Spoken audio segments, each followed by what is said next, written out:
That's driven by a diversified economy, infrastructure projects, net interstate migration, overseas migration, natural population growth.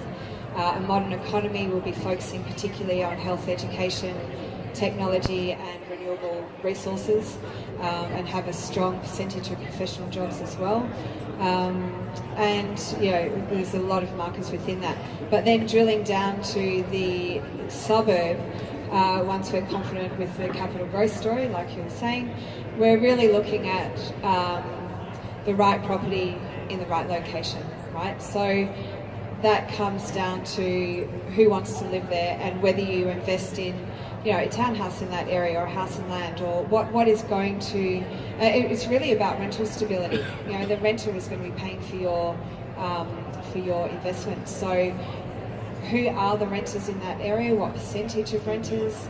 There's quite a lot of information that goes, or research that goes into that aspect of it, including market validation, making sure that you know what you should be paying for it at the outset, as well as you understand what the return should be, because that's really what you should be looking at from an investment perspective. But it should be a data-driven approach, and there's a huge amount of publicly available data. We spend hundreds of thousands of dollars a year on commissioning our own research, because we take this pretty seriously for our clients. So, but yeah, very much it's a research-driven approach. Yeah. And so if people don't understand what the ripple effect is, Dave, can you just explain the... It's where property goes up in South Yarra, and then those that can't afford in South Yarra go to Paran, and then they squeeze those in Paran out to... Well, they probably jump over Melbourne, do they? Or yeah. It's where people simply can't afford a suburb, so they get squeezed out to the next suburb, and so on and so on. And that's the wave you were talking about. That's the ripple effect. That's where all our data leads us to go.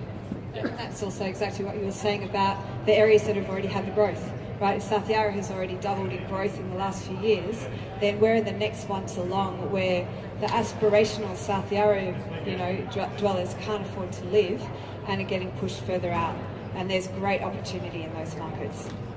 Also, as a general rule, markets tend to expand from the CBD out. So 0 to 2 Ks from the CBD, we generally recommend not to invest, but from 2 to 10 to 15, 20, 30 Ks out, and tend to contract from the outside in. Now, you've also got to put into play where it's located geographically and how easy it is to expand infrastructure. Melbourne is so much easier to expand infrastructure because the land that you're building on is dried lava flows, which is very, very strong and very stable. In Sydney, or that side of the dividing range, you're looking at sandstone, which has a lot of water running through the various stratas. That makes it inherently difficult to expand a train line one stop, for example. Then you've got to lay over the infrastructure plans. The Brisbane City Council has a very strong infrastructure plan of building back in from about the 50K ring mark. So they're filling in and filling up rather than expanding and expanding like Melbourne has done, releasing 16 or 17 new suburbs in the last couple of years up north. So there's all of those kinds of data play that, that interweaves. You've got to really understand how to read that and understand how one can affect the other. It's not just a simple checkbox across. Know your numbers and focus on your cash flow. Before negative gearing, understand capital growth, but at the end of the day, it doesn't matter what the capital growth is if you can't afford to hold that property because you don't have the cash flow to support it.